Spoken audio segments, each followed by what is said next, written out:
Então, as duas utilizações que eu tenho para esse bloco, assim como o bloco de script, para quem conhece um pouco a plataforma, eu tenho basicamente duas alternativas de utilização desse retorno do ChatGPT.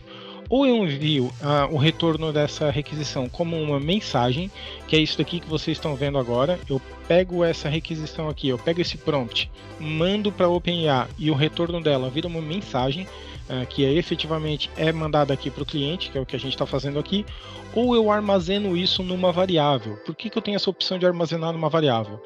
Ou eu posso estar fazendo uma chamada de API com o resultado dos dados que a OpenAI acabou me dando, categorizando, ou seja lá o que for, ou eu posso montar um e-mail para esse dado, eu posso mandar isso aqui no SMS, eu posso fazer qualquer manipulação desses dados até via script, armazeno isso numa variável e faço toda a tratativa ali via script para fazer alguma customização, alguma coisa assim nesse retorno.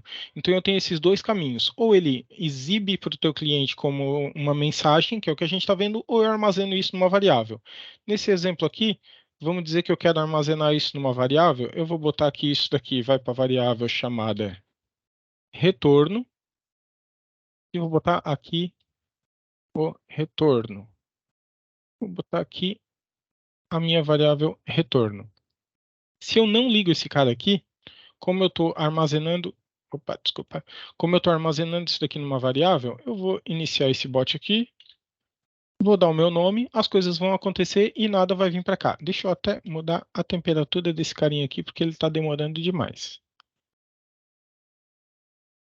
Mas de qualquer jeito, a experiência desse modelo aqui seria exatamente isso aqui. Eu não vou ter uma mensagem e a sessão acabou finalizando aqui.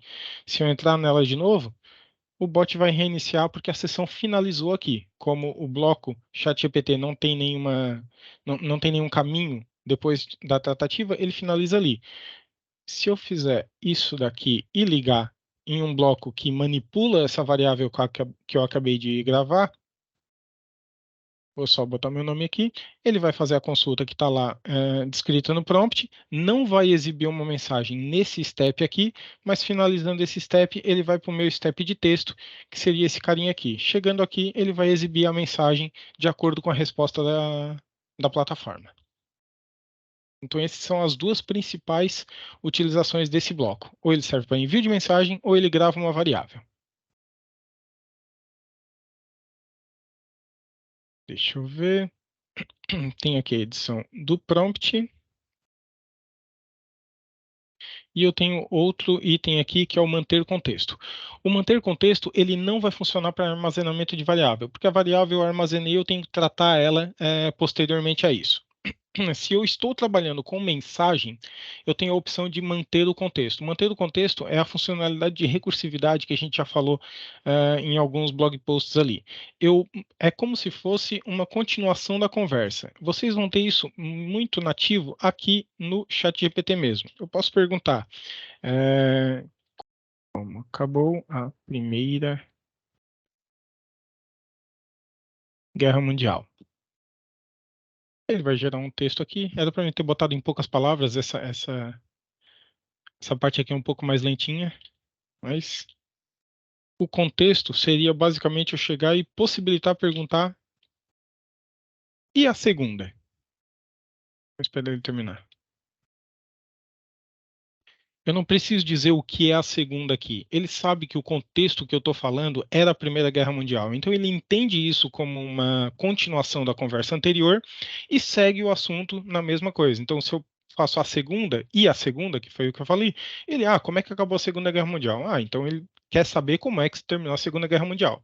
Então, essa mesma abordagem eu vou ter aqui dentro da plataforma, onde eu posso manter o contexto e eu posso botar uma frase aqui. Eu já vou explicar essa frase aqui, mas primeiro deixa eu só botar, deixa eu ver. Eu vou botar aqui vou botar o meu nome, que daí eu consigo botar essa variável que eu acabei de armazenar aqui. Bom, terminou a Primeira Guerra Mundial. Isso aqui eu estou armazenando na variável nome e mandando só para frente. Primeira coisa, a mesma coisa que eu botei lá no chat, né? Ele pegou a minha frase, botou aqui e seguiu a vida. E a Segunda, eu não preciso perguntar como terminou a Segunda Guerra Mundial. Ele vai interpretar isso aqui e vai fazer a mesma, a mesma pergunta de antes com o mesmo contexto e seguir.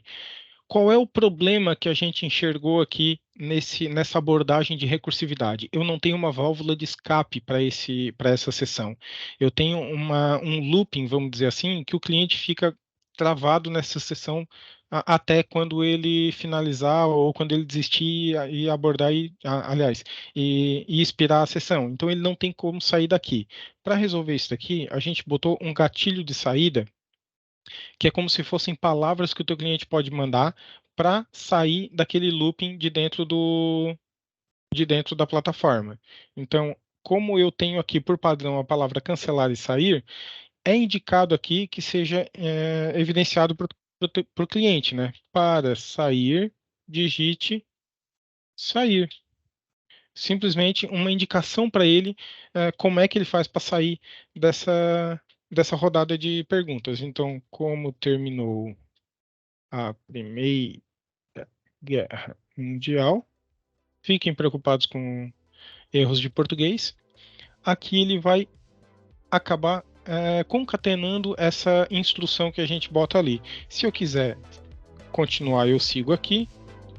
E a segunda é um mecanismo de controle para recursividade. Ele vai continuar mandando aquela mensagem ali. A gente poderia mandar outras mensagens, ou para atendimento humano, digite isso, ou para sair, fale aquilo. Todos esses mecanismos vão acabar funcionando. E quando eu digitar sair aqui, ele vai dar continuidade ao bot indo para meu segundo bloquinho. Aqui, como eu não tinha um retorno mapeado, ele simplesmente botou undefined, mas a continuidade da conversa se deu e ele acabou saindo.